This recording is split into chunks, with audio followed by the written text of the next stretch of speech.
Good morning. Good morning. Damn, I have to stay awake. Stay with me. I'm still on U.S. time, so please keep me awake. Welcome to the third conference we're having here in Paris with Hack in Paris. I'm very honored to be able to help out and be here for the third year. Can everybody hear me okay? Okay. I don't like microphones. Before we get started, a couple of things. SysDream is obviously doing a great job putting on this conference, and it has been growing wonderfully for 3 years, and hopefully we will continue to grow it over the coming years. A few notes after the first two presentations. We will have coffee break outside. For lunch, you have Disney. You have everything around in order to enjoy everything that they've got, hopefully in the rain. If you have not found it yet, there is free Wi-Fi. Please do not use your VPN so we can all hack in. Everybody have VPNs? Yes? Who does not have a VPN, and where do you work? These sessions we all hope to make interactive, make them discussions, and interestingly enough, there's going to be a lot on mobile, because mobile is certainly a very, very large subject today. And I have the honor to be able to be the opening speaker, and I'm going to be talking about mobile as well. So to begin, I don't have a lot of slides, and the reason I don't is I left my computer in Florida. But I have my tablet and no projection, of course. So I'm going to hopefully know what I'm talking about. One of the things that I hope we do is if I say things that you don't like and you don't agree with, raise your hand and yell at me. Everybody except for Jason Street. Because I don't want to hear what he's got to say about what I'm going to say. BYOD. In the United States, certainly, and around the world, everybody's getting crazy with bring your own device. I tend to call it more and more, and the more I see in big companies in Europe and in the United States, breach your own data. And we're seeing these things actually beginning right now. So when I look at BYOD, I like to look at it to help managers, to help the bosses who are non-technical understand what the risks really are of bringing these devices into the enterprise. Now, we all know that these devices were made for consumers. They were made for Angry Birds. They were made for telephones. That's about all they were designed to do. They have great facility. We can use them for many, many things, and suddenly everybody wants to bring these devices to work. How many of you still use BlackBerries? Not many. Cool. But your security has probably gone to hell in the process. And that's part of the problem with the risk that these folks are not understanding. Now, in the US at least, and in Canada, the argument is if you do not have a BYOD policy, you will not get anybody to come to work for you. Nobody wants to have BlackBerries anymore. They all want their fancy little devices, and that's fine and dandy. However, what is being forgotten is the true risk to the organization. And for some of you that may have gray hair like me, you may remember back to the 1980s when we brought PCs into the office. And we said, there is no risk to PCs, right? There is nothing that can go wrong. We will just plug PCs into our networks and everything will be just fine. And now we know certainly that was not true. As a security person, to me, this is the same thing we're doing all over again. We're bringing in new technology, but in this case, the technology was never designed for business. Early PCs were really not designed for business. The early PCs, if you remember, were designed to be able to connect to a mainframe computer, have 80 characters 25 lines, and that was it. That was the original design that IBM was hoping to do and sell more mainframes and more mini computers. And then it grew, and we had all the security problems because management ignored the risk. Same thing, we're doing it all over again, except these days it's worse. Right now there are maybe almost 2 billion mobile devices running around the world. And that's a lot of devices suddenly connecting to networks. So when I ask large corporations and I ask the CISO or the CTO, how many mobile devices are connecting to your network? What kind of answer do I get? What answer do I get? I don't know. Now that, in my mind, is a big risk. If you do not know what is connected to your networks, how can you manage the device? How can you manage and control the data that you're supposed to be protecting?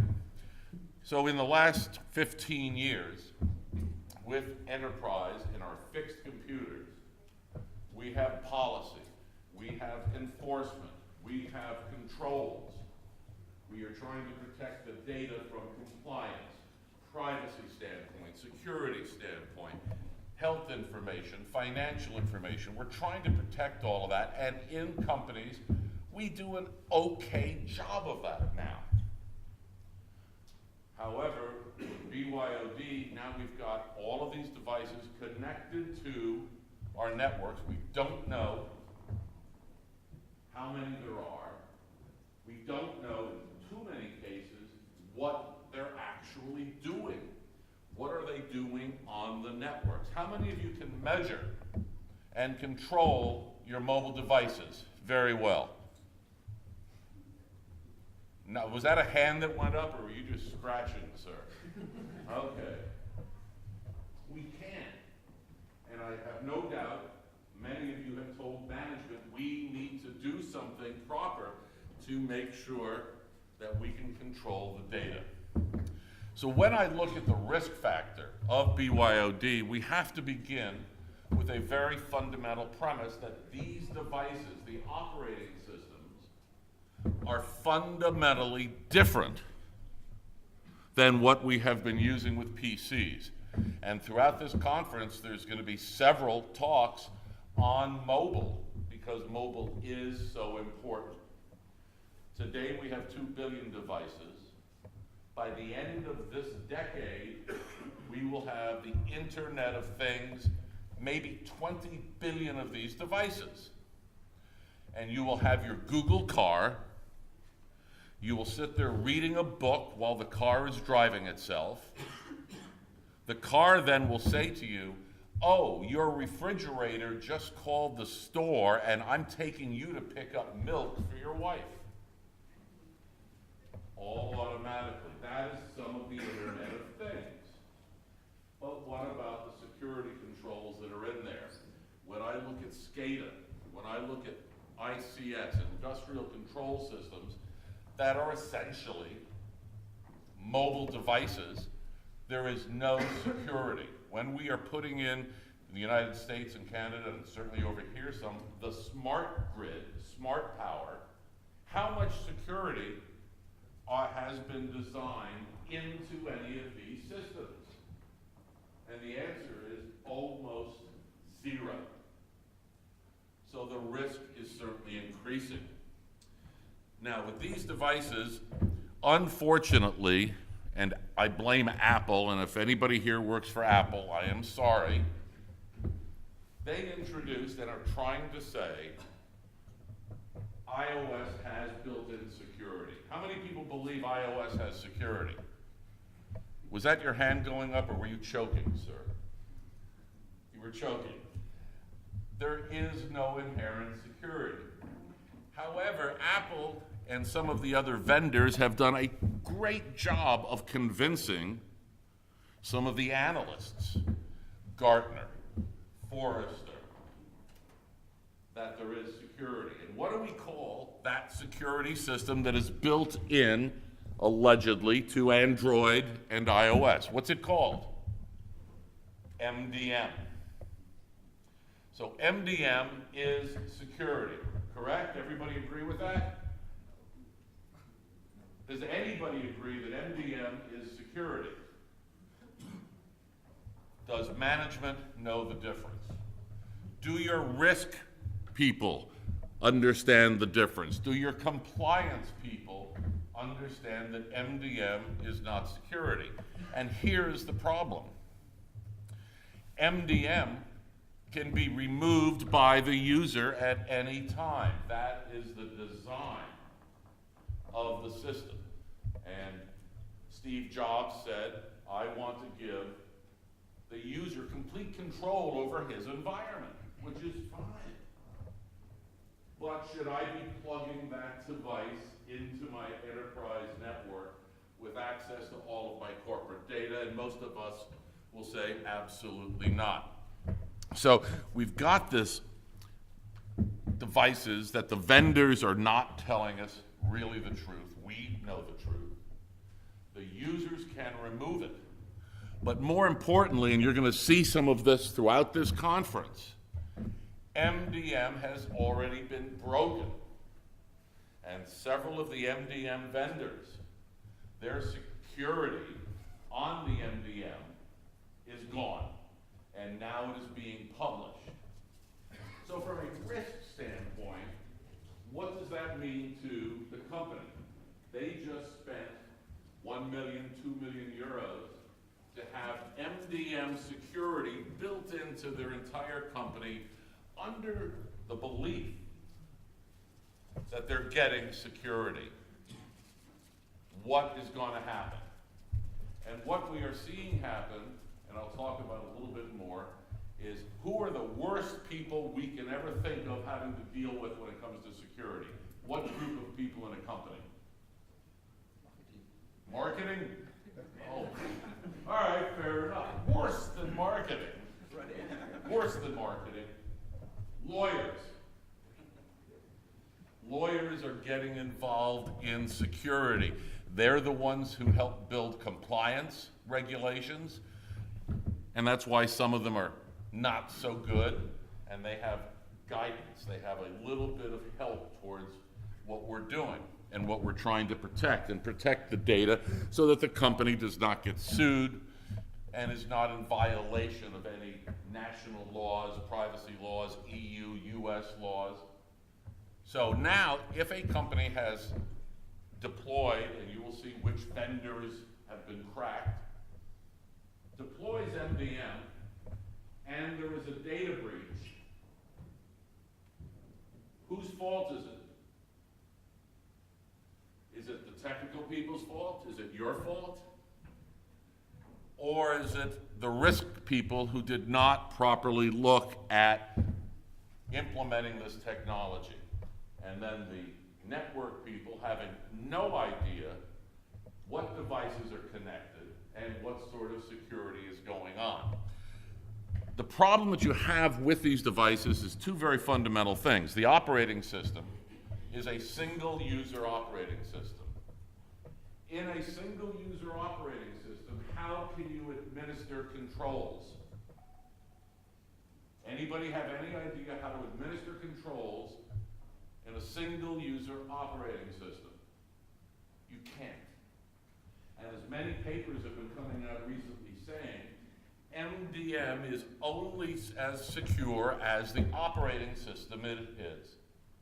If you have an operating system that cannot be secured, how can you use MDM for security? Yet, how much money? How many of your companies are using MDM? Yeah, okay, there's a bunch. And I'm sure many of you would be said, this is stupid. This is not secure, because what controls do you have? You have password controls. You have ActiveX remote. Sometimes it works to erase, sometimes it does not work to erase. So the risk factor is much higher. Now the other aspect of risk that occurs, and the management people tend to forget it, is these devices are small. How many of you have lost a complete PC in a taxi cab? How many of you have left a tablet in a taxi cab? I left a laptop at a conference in Florida, so yeah, some of you were lying. We've all lost something. With our mobile phones, men having them in their pockets, how many of us have lost those phones slipping out? The risk factor of the data is now also part of the physical world. So we have a second layer of risk here that we do not have with our fixed computers in our fixed environments. So the risk goes greatly up. Now, the other thing that the risk folks tend to ignore in the enterprise, does anybody know how many mobile devices are lost every year? Anybody know? Shout it out. Jason, come on, you got a number. A lot. A lot. That's a good technical number. A lot with zeros after it. The statistics are showing, and management is ignoring it, 1 out of 4 of your employees, 25% of your employees, will lose a mobile device every year. In the United States, it's 75 million are lost every year. Worldwide, we're looking at hundreds of millions of devices being lost, which is good for the phone companies. They get to sell more phones. But is that good for your data? Is this part of the risk analysis that is performed before we try to make these devices part of our networks and part of our enterprise? One of the things that the risk people over the years have done, and done very correctly, in your offices, do you allow your controlled multi-user PCs to have corporate data and personal data on the same machine? How many of you allow that in your organization? Small handful here. In our mobile environment, that is the goal. Have an insecure operating system, have both personal data and corporate data on it. How high is that risk now? The risk obviously goes way up, and because we know that 25% of people are going to lose their device every year, do we take that into account when we're measuring risk in deploying BYOD or breach your own data? We don't. And the reason we don't is because they're looking for the easy answer, and we all know that the easy answer tends to not be the secure answer. Now, the other solution that comes along, a lot of people like, is the concept of containerization or sandboxing. How many of you really like sandboxing? I got a couple hands here. Sir, down here, what kind of sandbox technology do you like? Anyone for my learners. Anyone? So you like, for example, good technology? I hope it's good. I'm sorry? I hope it's good technology. You hope it's good. Are you aware that good technology's container has been broken? You are aware, but you still want to use it? Yeah. Yeah. Okay, good technology is the first container that has been broken. And the reason is it is not that difficult to crack through some simple algorithms that they are using to build a container around it. They picked on good, the hackers picked on it because it is the big player in containerization. But we go back now to a risk look. If we know that a technology, a fundamental technology like containerization, virtualization, can be cracked in a single user device, how can management, how can the risk and compliance people say, yes, let's use a technology we know has been broken in the hopes that it won't be broken for your company, just somebody else's company? The other problem that you have with containerization and sandboxing, people want the original reason to bring their own devices. They like the user experience. Whether it's Android, iOS, or maybe Windows Mobile, if anybody using Windows Mobile? Did you raise your hand in order to get shot, or you use Windows Mobile?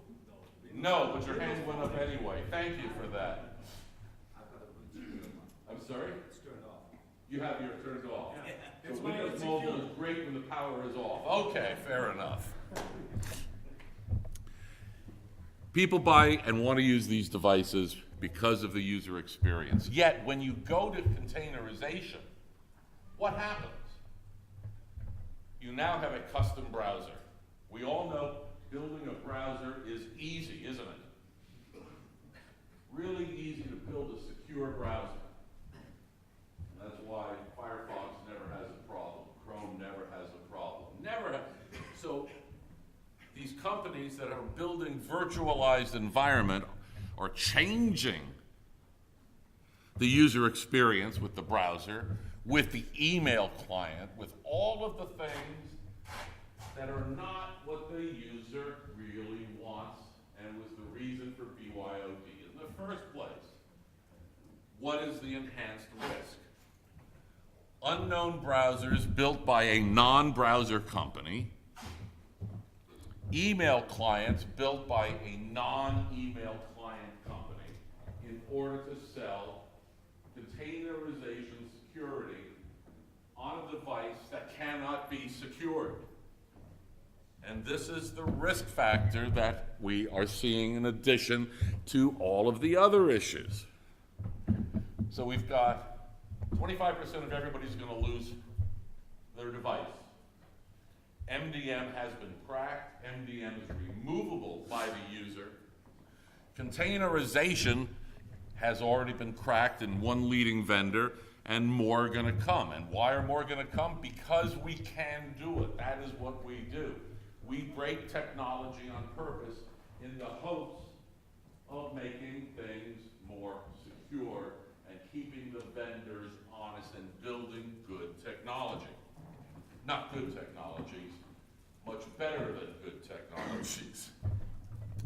So with all of these risk factors, I ask myself, and I ask many of my clients, why are you doing this? And they say, we don't know any better. There is nothing else. And that's not entirely true. So what is it going to take? What will it take to get companies to realize that their risk is much higher in these environments and to either stop using MDM or use much better technologies? What's it going to take? Anybody know? Yeah, shout it out. The price, I'm sorry? the cost of security, The, so I'm, the cost of security. the cost of security is more than MDM. It turns out, sir, that number, that's actually not true. IBM did a study, and I was with the CTO of IBM last October, and they bought a company called Tango and started deploying it internally. The cost factor for doing BYOD on a single device is between 2 and 4 times more expensive than what they used to do with BlackBerry. The old days, and some people still do, here's a BlackBerry, use it for work, don't do anything else. And it worked, and there was a fixed cost with that. Now, risk analysis people are always interested in cost benefit. And how much does it cost to protect data, protect the company against a potential security incident? Right now, it looks like it's 200 to 400% more to use a poor technology. So this makes a whole lot of sense to me. So what is it going to take to finally fix things? And back in the 1980s, the same question came up. And the answer was, the lawyers are coming, the lawyers are coming. So So what is going to happen? We've already seen a little bit of it in the United States. So you have your iPhone. There is a security incident of some sort.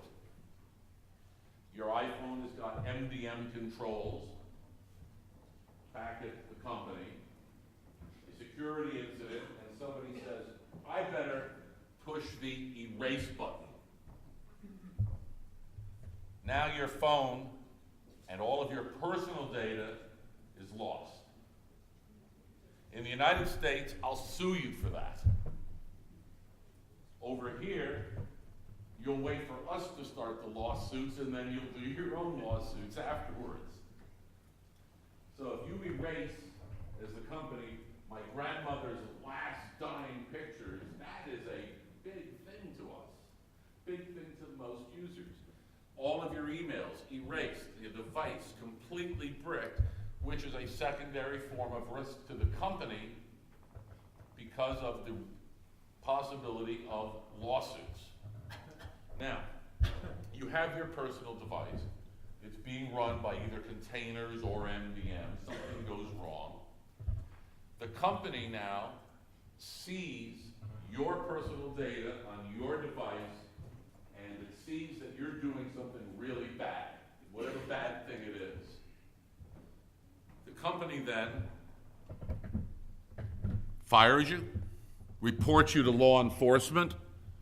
There's an additional risk here to your personal data and your personal privacy by allowing MDM or any sort of mobile containerization technology to be used. Now you're at risk as an individual in addition to the company.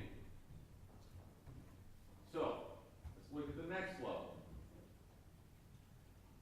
Within the United States, we've got the Patriot Act. We have the NSA listening to everything.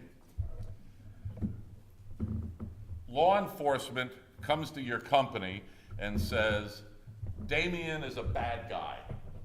We need to see everything he's been doing. So the company says to Damien, where is Damien, by the way? He's hiding, probably. Company says, I need your device. Well, no, it's my device. You can't have it. Well, no, the law enforcement wants to see what's on your device because you may be doing something bad. What is the risk here? The risk is the legal system now determining that your device is no longer your device. It's now the company's device. And this is going to have to be tested in a court system. The legalities here are fairly crazy. We don't know the answer, which is why for so many years we have kept the difference between personal devices and business devices very, very separate. Why BlackBerries are company devices. If you have a company device and the company says, I want it, you got to give it back to them. That's fair enough. But if it's your device and the company is paying you 50 euros a month to be able to do some work on it, is that correct? Now, a lawsuit in the United States shows another level of risk that's coming up. In the city of Chicago, they issued stipends, $50, $100 a month, for the police department to use their own personal devices for a BYOD program. A few weeks ago, the Chicago police, through its union, is now suing the city of Chicago for millions of dollars. Not because of lost data, not because of security problems, but for another reason entirely. How many of you have your BYOD device on most of the time and at night? Right. And how many of your employers expect you to be available through that device almost any time? The Chicago police are suing for overtime, for extra hours, because they had to be available, connected, and if they turned off the phone So we've got technical risks, we have social risks, we have compliance risks, we have so many risks that are involved in this, it really staggers me that we're actually allowing companies to take a technology, try to use it, and we know that it's going to be a failure because there are very few good mobile security answers. Now, I wrote a chart, if I can get this to work, and again, I apologize. My laptop is in Federal Express on an airplane now. I will make all of these charts available to you. Email, and if it gets here, I'll give a copy to Lucy, and you can have them, and I'll be happy to give it away. What we did is came up with a chart and looking at what is the risk factor from the standpoint of the company. How much risk are they actually doing? So we've got a full scale all the way down here. Do absolutely nothing whatsoever. And unfortunately, some companies are actually doing that. And you'll notice that there's risk numbers up there. There's a complete chart of all of the various levels of risk that also comes with this. So the next one that too many people are doing is we're doing MDM. I've discussed many of the levels of risk that we see there. But there's virtually, from our standpoint, from a security standpoint, there is very, very little. And now that it is cracked, and at the end of this conference, you'll learn exactly how to crack some of these alleged security solutions. So the next one that comes up is sandboxing, containerization. And the problem with containerization, of course, is that it has been cracked, it will continue to be cracked, and all of the other risks that are associated with it. So you'll notice that there's a new section there, and it's mobile device security management. And I have to look at what are we doing inside the enterprise? What have we spent 20 years developing technology, developing processes to make security reasonably good inside of the enterprise? And there's a number of things that we do. We have firewalls across every device, across every department. In some cases, we have SIMs, we have DLP, we have IPS. Some of them work on the multi-user PC laptop. Some of them are server-based and examining traffic.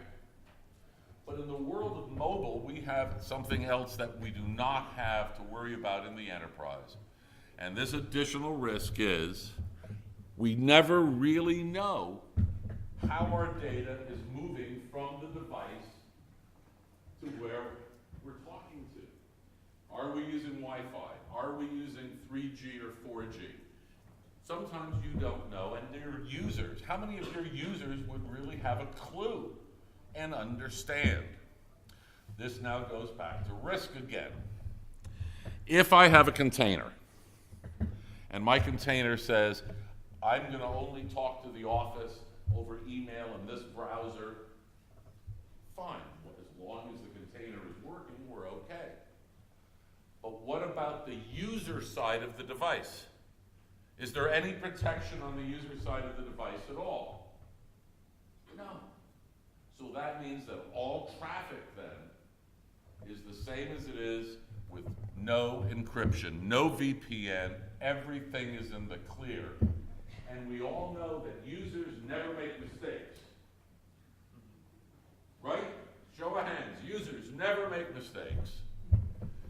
So at what point are they going to make a mistake and send company data over the personal side of the device in the clear without a VPN? And we're already seeing these things occur. And I'm sure some of you have actually used your devices at airports or at hotels and looked at the kind of traffic and passwords that are going back and forth, because even in MDM, you have nothing. You have zero protection whatsoever. And another layer of risk in iOS, you cannot centrally, through MDM, turn off Bluetooth. which means that unless your users are smart, Bluetooth is always on. If they turn it off, then they can't use their Bluetooth headset. They can't use it in the car. So then we have to trust the user when to turn Bluetooth on, when to turn Bluetooth off, because of the new Bluetooth war driving things that are going on now. Another layer of risk.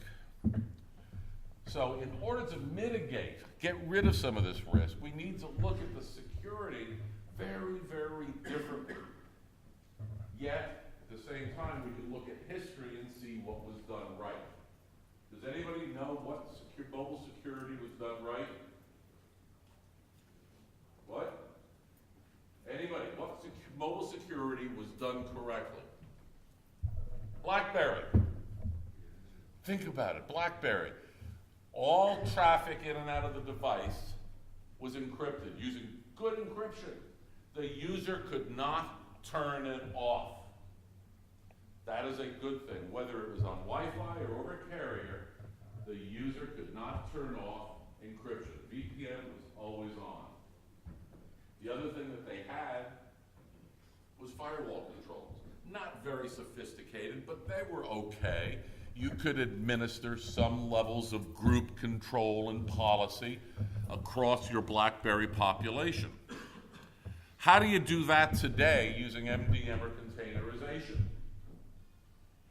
This guy's shaking his head, oh my God, I'm going to commit suicide tomorrow.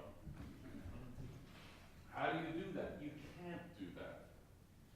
So when we look at this chart of risk, there are various levels of technologies that are available that can add at least a VPN, maybe protect all of the traffic, maybe have mobile firewall controls, you can use existing SIMs, existing DLPs if you take this approach, but there's only one way to take this approach, and again it goes back to what BlackBerry did absolutely correctly.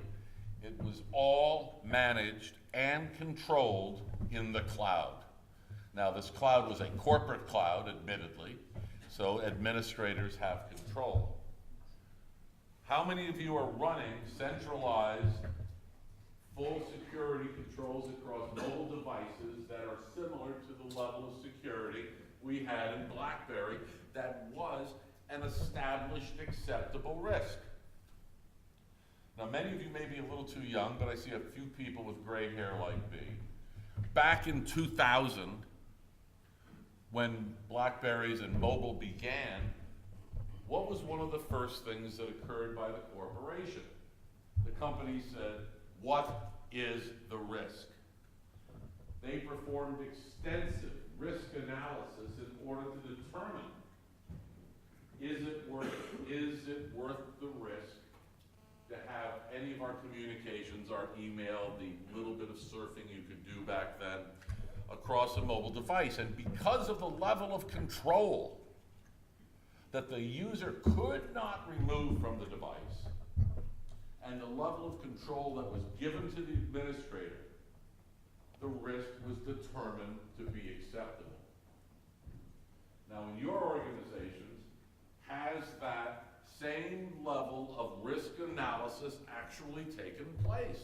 How many people have really done a hard risk analysis looking at the technology, looking at the problems with the users, that now they are going to be involved in the process, and security professionals really like to remove the user, keep the user out of it.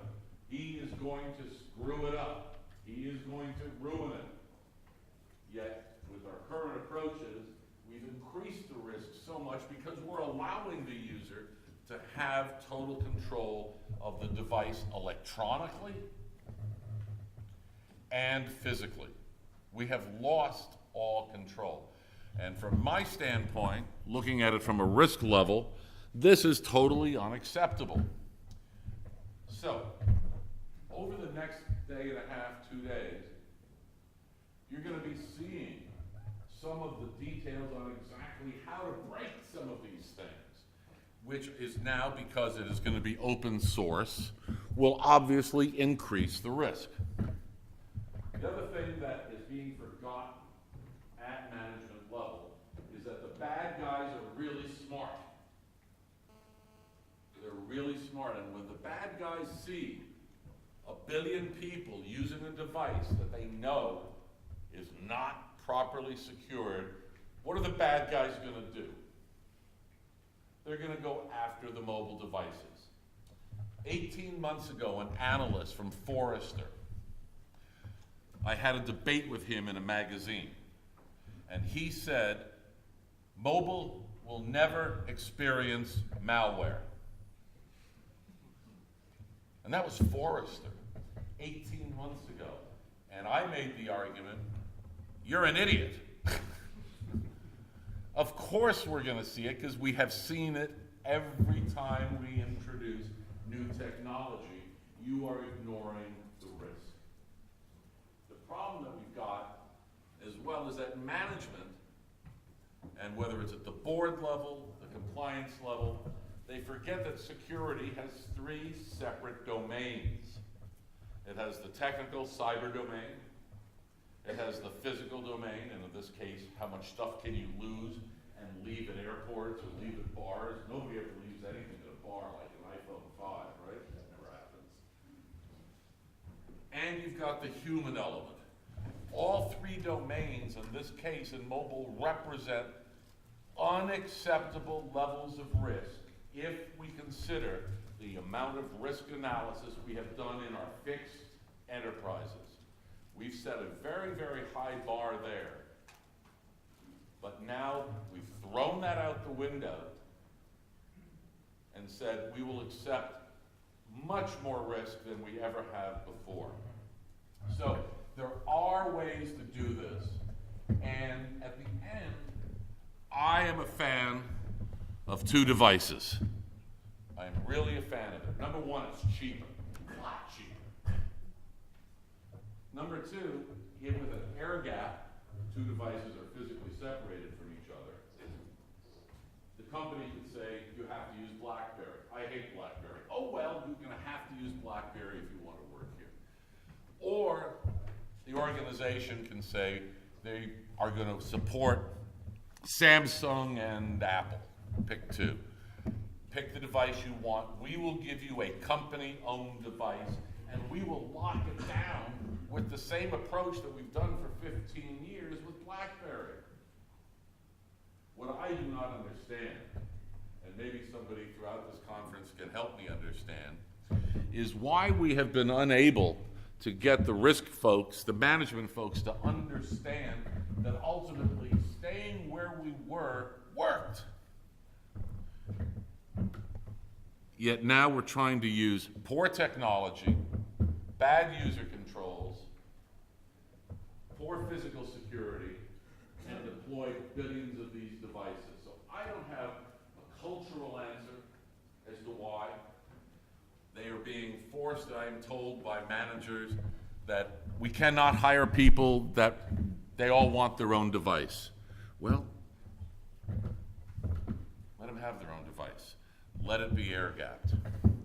So I am very excited over the next couple of days to see Damien is coming up shortly to, yes, hello Damien, to show some of the issues that are going on with mobile. We've got some ARM technology. The ARM stuff is getting more and more sophisticated. New chips coming out all the time. We're going to be seeing some of the technologies and the problems with rootkitting on ARM devices later today or tomorrow. Later today, we're going to see how to crack, and I think they said, we're going to teach you how to crack mobile iron. And that's kind of cool to see how to actually go through that, because the bad guys already know how to do it. The good guys are starting to learn, and management still has been unwilling to analyze the mobile problem from a level of risk. Now, I know I've outlined a lot of problems here. There is one other potential solution, and one that some companies like, some don't, and it's very simply called the Citrix model. Have 0 company data on the device. Period, end of story. No company data on the device. No data at rest. And Citrix will allow that, and some companies are actually taking that approach. study in the United States a couple weeks ago said that there are 14% of companies in the US who are saying 2 devices only 2 devices. We've got another 50% that are trying to use MDM and trying to use containerization, and they're recognizing that this is not going to really work. And then we have the rest of them who have no clue, no idea whatsoever is what is connected to their networks at all, and they have done nothing. So in the US, we're going to start lawsuits. And whether it's from the government, from the NSA, whether it's from private citizens suing vendors because of poor security or misrepresentation, I don't know which is going to happen first. But at one point, we're going to have to, as a community, really start examining and measuring, which we can do reasonably well. We have enough statistics. The risk factor that we have introduced into our companies, and whether it's going to be the first mobile breach of corporate data with a few million records because somebody does something stupid at the user level, or a technology was sufficiently hacked by the bad guys to allow them remote access into a corporation. Is that going to be China? Is it going to be Eastern European gangs? I don't know which it is going to be. Somebody's going to do it, and it's going to happen. Because we as a community, unfortunately, in this case, have completely failed to properly analyze mobile risk and take the correct steps to be able to implement security into this new environment. So before we get started into Damien's presentation, I saw a couple of hands. Are there any questions or comments? I saw something in the rear. Sir, yes, shout it out, please. My experience is there were a lot of people, risk analyzers, who doing risk analysis, and they said, hey management, this is a huge risk, and the management said, hey, you know what, I don't give a fuck. Well, if management says I don't give a fuck, that's great, until they get sued. Yeah, we also said this, and they said, okay, then we have to get something like sandboxing to reduce the risk, so I can say I did something, and then I probably won't get sued. What management, and when the first lawsuit hits, I can hear it now in court. Well, we tried to do something. We used MDM. Well, did you go to the Hack in Paris conference? Did you read any magazines? Did you follow up any of the technology to understand the risk level of this? Were you doing something, or were you doing the absolute least you possibly could? And does it meet the expected level of security that you've used everywhere else? Here's a fundamental question I would ask if I was in court. Why, after you just spent $10 million making your enterprise compliant with reasonable levels of security, why did you choose to use less security, less compliance in a more hostile environment? Yeah, and the answer is because I don't want to have 2 phones in my pocket. And what is the jury going to say to that? No, this was the real answer. I was also shocked, but it was really like, hey, do whatever it costs. I don't want to have 2 phones. And do you believe that that idea is going to live, or do you think we're going to end up back with 2 phones, or do you think that they're going to change? How do you see this ending up? How do you see the resolution to this? In my opinion, the Citrix model that you don't really have any data really on your phone, but just use it as. All right, so you like the Citrix model. And I don't mind the Citrix model. I like the Citrix model. On the other hand, you have salespeople, you have your marketing people who on their phone want to have all the company data, all the company brochures. They want to be able to show PowerPoints. I agree with you. I agree. Citrix is a very simple, inexpensive answer. But not every house is a Citrix shop either. So I appreciate your comments. I agree. I'm just not convinced yet that that is going to be the answer for everybody. I think we're going to end up with many answers, and I would love to argue with you about this a little bit later, and I'd love to argue and get your ideas throughout the conference, because I don't have all the answers. I have some ideas, and I know what my risk clients have been telling me. So I want to thank you for your kind attention on getting this going, and since we're talking about so much mobile, it's entirely appropriate that our next speakers are going to be talking about mobile as well. Damien, are you here? Damien? Damien, you're on. So I'd like to introduce Damien Coquille and Pierre Jory, and they're going to be looking at remote Android applications. And thank you very much. Enjoy the conference. Anything?